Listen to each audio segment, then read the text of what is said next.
नमस्कार दोस्तों, आज के इस लेक्चर में हम बात करेंगे डॉक्टर होमी जहांगीर भाभा के बारे में।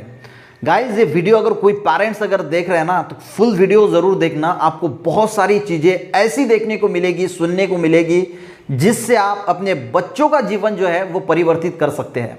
अगर हम डॉक्टर होमी भाभा के जीवन पे अगर नज़र डालें तो उनका जो जन्म था वो 30 अक्टूबर 1909 में हुआ था, मुंबई में।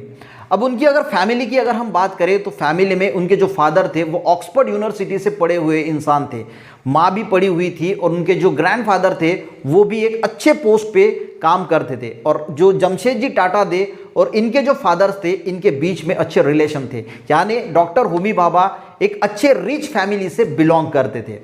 अब यहाँ पे मेन बात आती है गाइस, ये जो पूरी फैमिली थी वो पढ़ी हुई फैमिली थी, एजुकेटेड फैमिली थी। और सबसे बड़ी बात यह है कि उनके घर में एक लाइब्रेरी थी, किताबों की बहुत बड़ी लाइब्रेरी थी।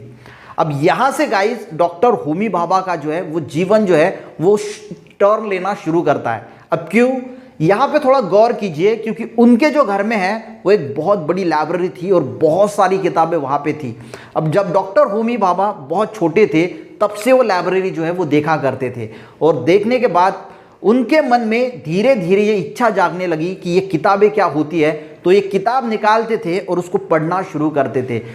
धीरे धीरे क्या हुआ, वो किताबों का उनको बहुत ज़्यादा शौक लगा, और स्पोर्ट में उनका जो है वो जो खेल कूद में जो उनका मन था वो कम रमता था, और पढ़ाई में जो है वो बहुत उन्हें इंटरेस्ट आता था। वो कोई भी किताब उस लाइब्रेरी से निकालते और पढ़ना शुरू करते, और उसमें इंटरेस्ट बहुत आता था। देखिए, आपको जब इंटरेस्ट कब जागता है, धीरे धीरे धीरे धीरे आपको इंटरेस्ट जागता है।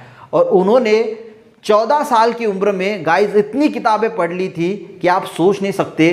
थ्योरी ऑफ रिलेटिविटी जैसे जो कंसेप्ट होते हैं, जो एमएससी लेवल के बच्चों को भी नहीं समझते, वो सारी किताबें, आइंस्टाइन की किताबें, गैलीलियो की किताबें, और जो आध्यात्म की भगवद गीता वाली किताबें होती है, उनके माँ ने वो उनको जो है वो रेफर की थी। तो वो सारी किताबें जो है वो उन्होंने पढ़ चुके थे। लाइब्रेरी बड़ी थी, जो किताब दिखते वो सिर्फ पढ़ते जाते।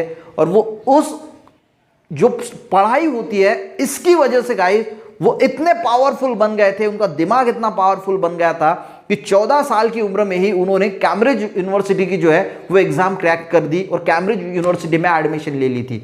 अब वो बहुत कम उम्र के थे और बाकी बच्चे ज़्यादा उम्र के थे।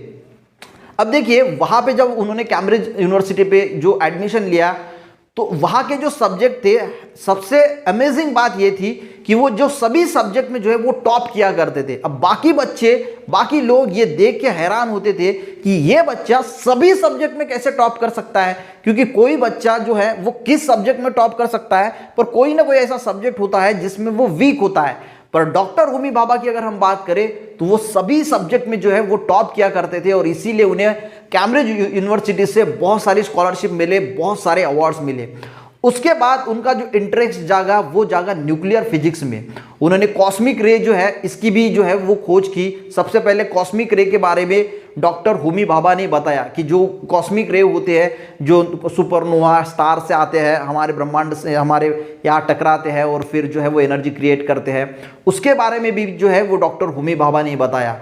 अब गाइस, मैंने आपको एक बात यहाँ पे जो है वो फोकस की कि डॉक्टर होमी भाभा के घर में एक लाइब्रेरी थी, और लाइब्रेरी में जो है वो बहुत सारी किताबें जो है वो पढ़ा करते थे। अब यहाँ पे गाइस अगर आप गौर डालोगे, आपको लगता है कि आपका जो बच्चा है वो बहुत प्रतिभाशाली हो, बहुत बुद्धिमान हो और बहुत आगे जाए, बहुत सक्सेसफुल वो बच्चा बने।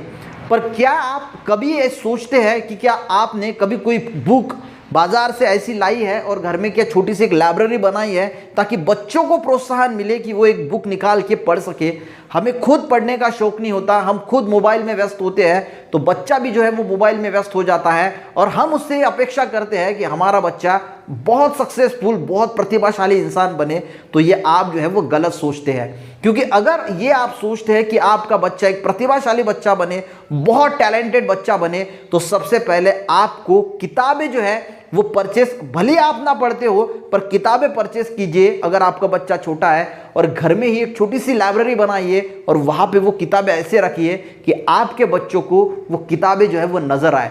कभी ना कभी उसके मन में ये जागृति होगी, ये इच्छा होगी कि ये किताबें निकाल के देखे तो सही कि इसमें क्या है।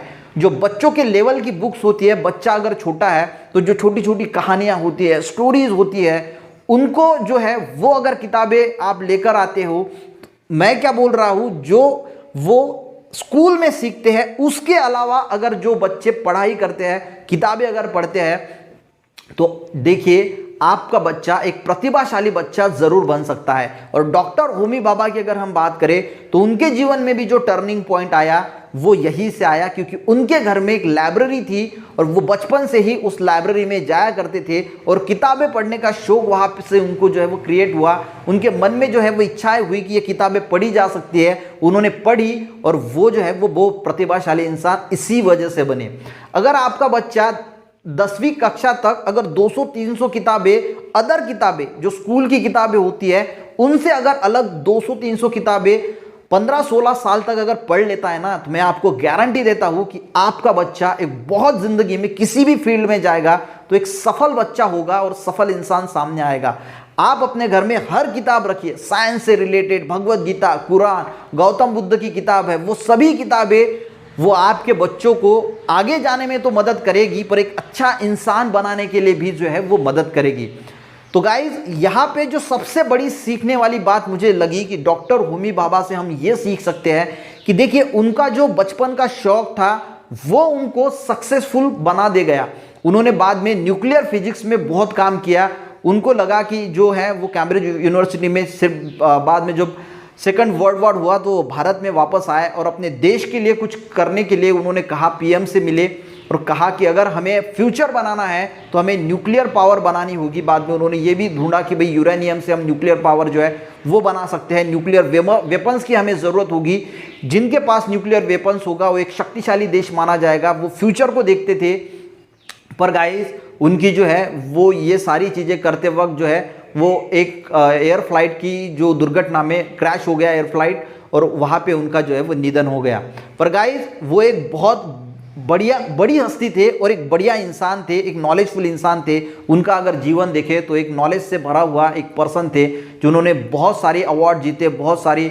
अभी हम आपको पता होगा कि डॉक्टर होमी भाभा जो है वो सेंटर भी आप जानते होंगे उसको नाम से।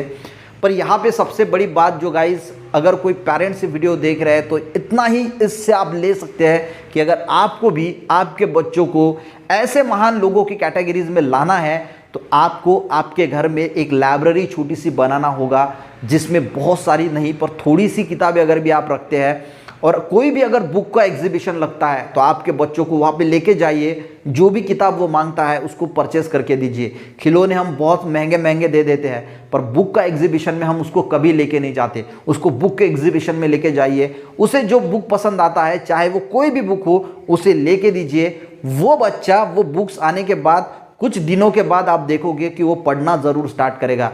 ये हैबिट अगर आपके बच्चों को लग जाती है और वो बहुत सारी किताबें पढ़ लेता है ना, तो फिर उसकी ज़िंदगी को आगे जाने से कोई नहीं रोक सकता।